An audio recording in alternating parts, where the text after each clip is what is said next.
Salut les otaku, aujourd'hui on est mercredi et on se retrouve pour la semaine de l'animé. Je parie que vous vous demandez quelle pitrerie je vais faire dans cette vidéo. À vous t'as cliqué pour ça, tu veux savoir hein? Aujourd'hui on va rester assez soft, mais technique aussi. Enfin tu vas comprendre. Allez c'est parti, bonne vidéo. 3, 4.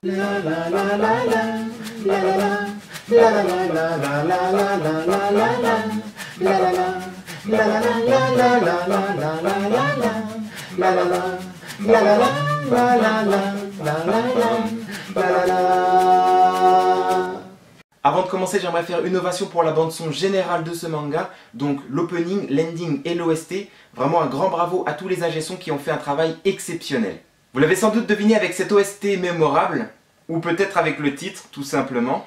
Et oui, vous vous trompez pas, on va parler aujourd'hui de Parasite ou Kiseiju, un seinen d'horreur science-fiction créé par Hitoshi Iwaki en 1988, édité par la Kodansha au Japon et par Glénat en 2002 en France. La version papier a même reçu le prix Kodansha en 1993, c'est pour vous dire, et l'œuvre entière a même reçu l'honneur d'être animée par le studio Madhouse, qui n'est autre que le même studio qui a animé le manga One Punch Man, si vous vous souvenez bien. Le manga compte 10 tomes et la série 24 épisodes, et c'est cette dernière qu'on va traiter aujourd'hui. On va suivre un jeune lycéen du nom de Shinichi, et là ça nous fait penser à un célèbre manga de détective. Donc Shinichi qui va se retrouver une nuit victime d'une tentative de parasitage. Heureusement pour lui, le parasite va rater sa cible qui est le cerveau des êtres vivants pour en prendre le contrôle. Il va se retrouver du coup coincé dans sa main droite. Et il va même y rester car Shinichi aura le bon sens de bloquer le passage vers sa boîte crânienne en se faisant un garrot. Il va se retrouver alors avec une main droite qui aura sa propre personnalité, qui pourra agir d'elle-même et même se séparer du corps principal temporairement. Pendant ce temps, d'autres parasites qui ont réussi à prendre le contrôle de leur hôte commencent à se nourrir d'êtres humains, tandis que Shinichi et Migi sont désormais forcés de cohabiter ensemble. J'aimerais commencer par vous parler des parasites. Alors un parasite, c'est un organisme qui vit aux dépens d'un autre. En ce qui concerne les parasites du manga, on ne sait pas d'où ils viennent, mais ils ont une mission bien précise, c'est contaminer les animaux et plus précisément les êtres humains pour survivre. Ils ressemblent à des muscles pensants, car ils sont capables de changer d'apparence à volonté et possèdent une intelligence proche de celle des hommes. Ce sont des cannibales n'éprouvant que les émotions primaires, la peur, la colère, etc. Mais nous y reviendrons. J'aimerais parler ensuite de Migi. Alors lui ne ressent pas le besoin de se nourrir, et là on voit tout de suite une différence avec un manga comme Tokyo Ghoul. Ici il n'y a pas de lutte intérieure contre un désir morbide. Il est très intelligent, si bien que c'est lui qui s'occupera de la stratégie tout en restant rationnel pendant les combats. Et on éprouvera de plus en plus de sympathie à son égard au fur et à mesure des épisodes, car il est représenté de manière infantile, souvent avec un œil et une bouche sur la main droite de Shinichi, mais plus encore parce qu'il protège extrêmement bien notre héros. Shinichi, lui, est un garçon timide et pensif. L'arrivée de Migi va bouleverser sa vie puisqu'il va se retrouver du jour au lendemain poursuivi par des parasites qui le considèrent comme une menace puisqu'il a gardé son cerveau intact. Il n'est pas de nature combative et c'est Migi seul qui assurera leur défense contre les premiers parasites. Mais un certain événement le fera sombrer à la limite de la mort et bien sûr un petit parasite le sauvera encore une fois la vie. Il en ressortira plus fort, plus rapide et plus résistant et sa personnalité aussi changera.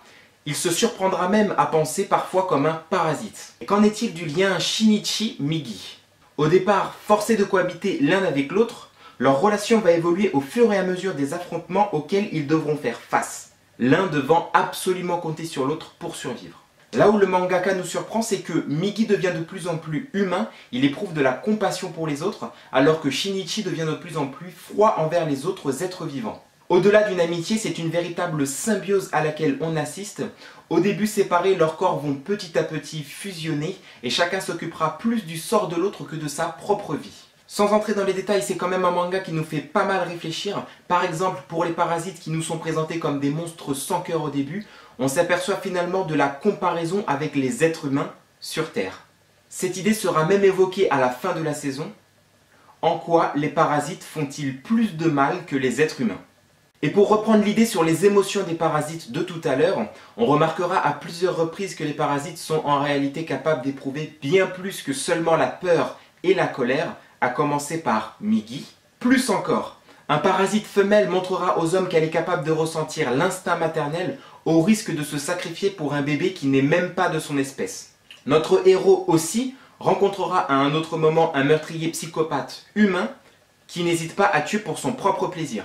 Si bien qu'au moment du combat final contre un parasite, la lourde tâche d'éradiquer une espèce pour protéger la sienne se révélera beaucoup plus difficile que prévu. Mais ça, je vous laisserai regarder l'animé pour voir quelle décision Shinichi a prise.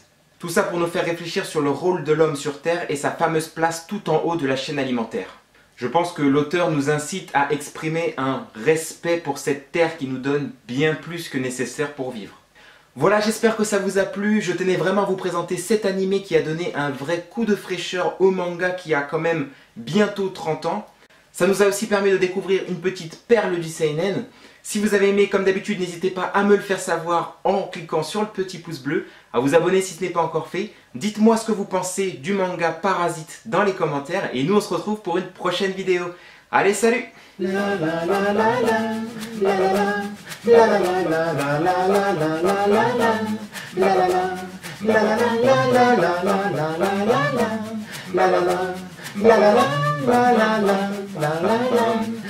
la